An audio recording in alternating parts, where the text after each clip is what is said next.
በማዳመጥ ላይ ያላችሁት የአማራ ድምጽ ራዲዮ ነው። ከዚህ ቀጥሎ ሰዓሊ አምሳሉ ገብረኪዳን ኢላኩልን የኢትዮጵያ ፈርስት ወይም አማራ ፈርስት የሚለው ጽሑፍ በደምስ በለጠ ይቀርባል። መልካም ድምጫ። ኢትዮጵያ ፈርስት ወይስ አማራ ፈርስት? እጅግ ያልበሰለው የጋዜጠኛ ጥያቄ። አንድ የኢሳት ጋዜጠኛ ነው አሉ አማራ በማዕራነቱ መደራጀት አለበት ብሎ የሚያምንን የዝግጅቱ እንግዳ አድርጎ ያቀረበውን የአማራ ስሉጥ አክቲቪስት ኢትዮጵያ ፈርስት ወይስ አማራ ፈርስት ብሎ ጠይቆ ለማሳፈር እንደሞከረ ሰማው። አማራ በአማራነቱ መደራጀቱ የማይጥማቸው ግለሰቦች አማራ የሚደራጀው ሌሎቹ የወያኔ ቅፍቅፍ የሆኑ ጠባብ የጎሳ ድርጅቶች ቅድሚያ ለጎሳችን እያሉ ከኢትዮጵያና ከሕዝቧ ጥቅም በተጻራሪ ህልውናዋን ለአደጋ በሚዳርግ መልኩ ከኢትዮጵያ ይልቅ ጎሳቸውን እንደሚያስቀድሙት ሁሉ አማራም የሚደራጀው እንደነዚሁ ጠቦ ከሀገር ጥቅም በተጻራሪ የሀገርን ህልውናና ደህንነት ለአደጋ በመዳረግ ቅድሚያ ለራሱ ለመስጠት የመሰላቸው ከዓመታት በፊት ጀምሮ እኔ አነሳቸው የነበሩትን ነጥቦች በማንሳት አማራ እንዴት ይጠባል? መጥበብ ለአማራ አያምርበትም። አማራ በአማራነቱ ተደራጀ ማለት ሀገርን ከራሱ በማስቀደም ከጥንት ጀምሮ ለዚህች ሀገር ህልውናና ደህንነት ሁለንተናውን መስዋዕት በማድረግ የከፈለውን ውድ ዋጋ ገደል መክተት፣ ከንቱ ማድረግ፣ አኩሪ ታሪኩን ማጠልሸት ማለት ነው። የጎሰኝነት አስተሳሰብ ጸረ ሰብአዊና ዲሞክራሲያዊ አስተሳሰብ ይሆንና በዚህም ምክንያት በሰለጠነው ዓለም የተጠላ የተናቀና የተወገዘ ኋላ ቀር አስተሳሰብ ነው በማለት ተቃውሞ ሲያሰሙ ይደመጣሉ። እነኚህ ሰዎች ያልገባቸው ያልተረዷቸውና ሊገባቸው ሊረዷቸው የሚገቡ በርካታ ቁም ነገሮች አሉ። ስንጠቅሳቸው እነኚህ ግለሰቦች አማራ በማንነቱ ወይም በአማራነቱ የሚደራጀው ቅድሚያ ለኢትዮጵያ ለመስጠት መሆኑን፣ ኢትዮጵያን ከጥፋት ለማዳን ለመታደግ መሆኑን፣ አማራ የጠፋባት ኢትዮጵያ ልትሆን ስለማትችል ወይም አማራን ያጣች የቀደመ ማንነቷ ብርቅዬ እሴቷ የተደመሰሰባት ከስሯ የተነቀለች ኢትዮጵያ በድን ሀገር ስለምትሆን ይህች ሀገር እንዲህ አይነት በድን ሀገር እንዳትሆን እንደሆነ አማራ በማንነቱ የሚደራጀው አያውቁም። እነኚህ ግለሰቦች ጠባብ ተገንጣይ ቡድኖች እንገነጠላለን የሚሉበት ምክንያት የአማራ በዚህች ሀገር መኖር በራሱ ብቻውን የበታችነት ስሜት ኢንፌሪዮሪቲ እንዲሰማቸው ስለሚያደርጋቸውና ለአማራ ባላቸው ምክንያታዊ ያልሆነና እውነት ላይ ያልተመሰረተ ጥላቻና ፍራቻ ፎቢያ እንደሆነ አያውቁም።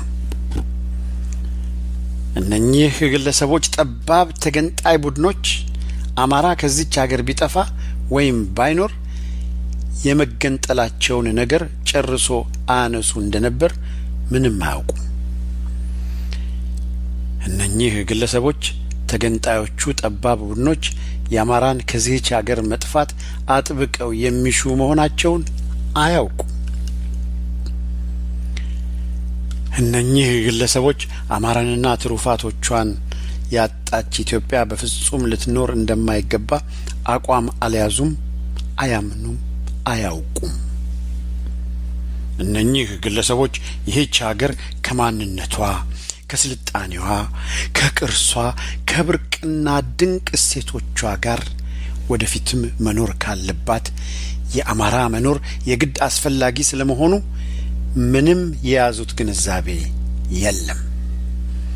እነኚህ ግለሰቦች ኢትዮጵያ መኖር ካለባት አማራ በማንነቱ ተደራጅቶ መታገሉ የግድ የመሆኑ አስፈላጊነት በፍጹም አልተገለጸላቸውም።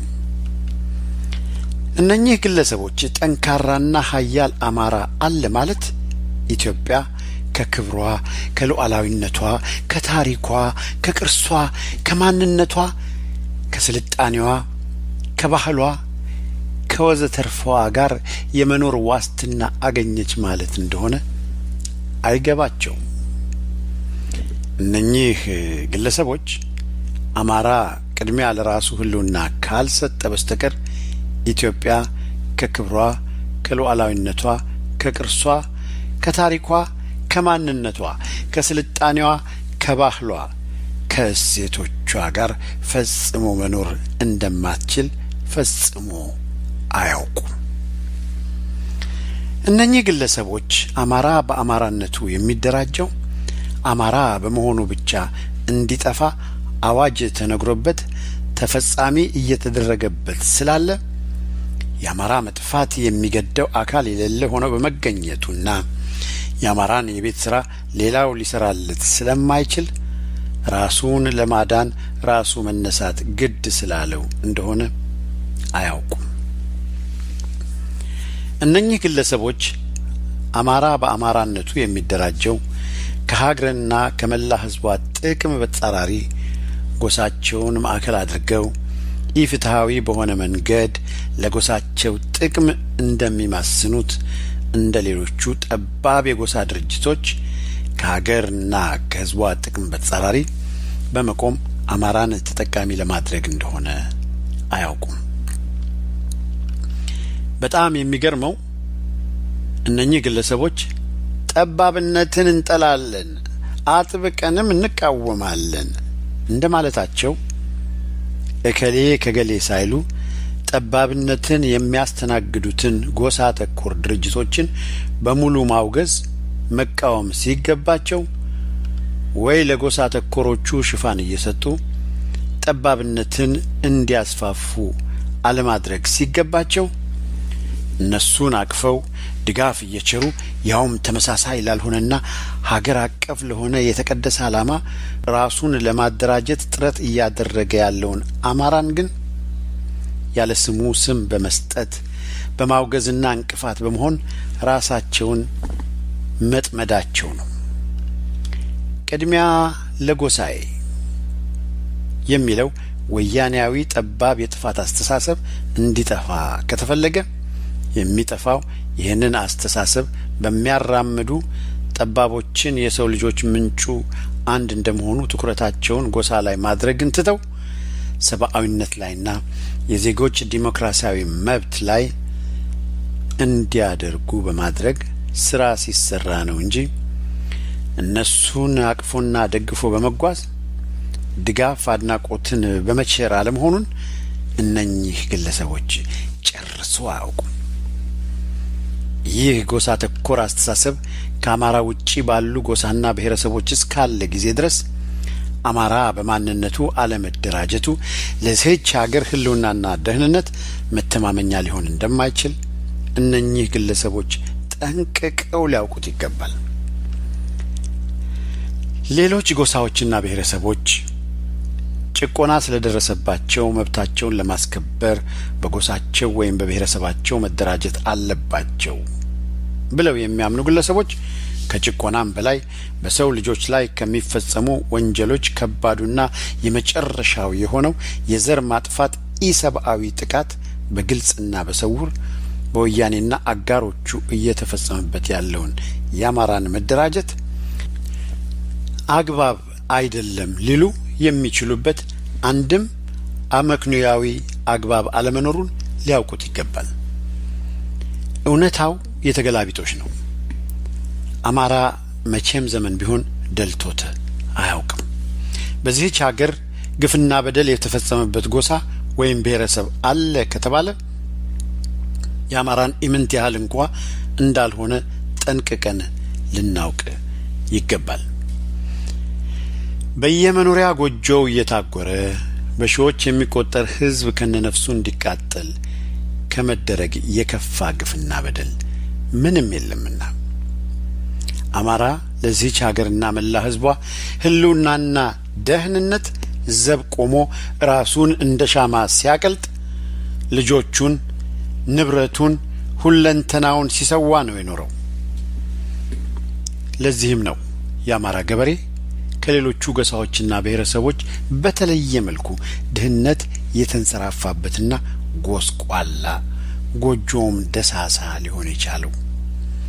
ለእግሩ እንኳን ጫማ የሌለው ደሪቷም ተብሎ እስኪሰደብ እስኪዘለፍ ድረስ ለተዳረገበት ድህነት የተዳረገው።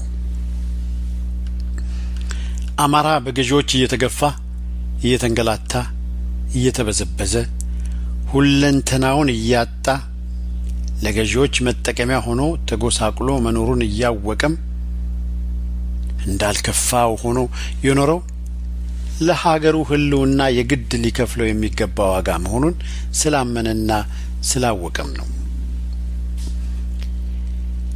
ያኔ በዚያ ዘመን ኑሮው እንዲህ የሰቆቃ ሆኖ ባይድላውምና የሺዎች ዓመታት ገዢዎቹ የአንድ ቤተሰብ የትውልድ አባላት ቢሆኑም ቅሉ እነኚህ ካብራኩ የወጡት ለሺዎች ዓመታት ሀገሪቱን ሲገዙ የኖሩት የአንድ ቤተሰብ የዘር ሐረግ ያላቸው ገዢዎች ቢያንስ ሊያጠፉት የሚፈልጉ አልነበሩምና ከነጉስቁልናው ኑሮውን ለመግፋት አልከበደውም ነበር።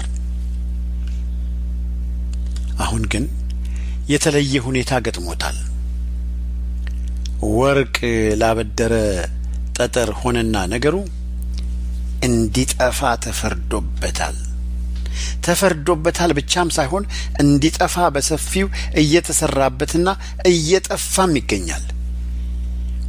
ይህ በመሆኑም የዚህች ሀገር የጀርባ አጥንት እንደመሆኑ ለራሱ ቅድሚያ ሰጥቶ ራሱን መከላከልና ራሱንም በመከላከልም ሀገርን ከጥፋት መታደግ ግድ ይለዋል።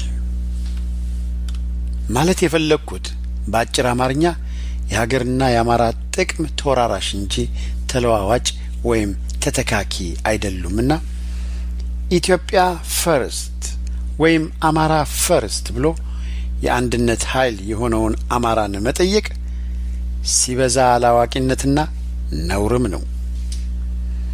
ምክንያቱም አማራ ራሱን ቢያስቀድም ራሱ ኖሮ ኢትዮጵያን በኢትዮጵያዊነቷ ዘላለማዊ ለማድረግ እሱ ከሌለ ኢትዮጵያ በኢትዮጵያነቷ መቀጠል ስለማትችል እንጂ እንደሌሎቹ ኢትዮጵያን ለማጥፋት ወይም ለማፍረስ አይደለምና።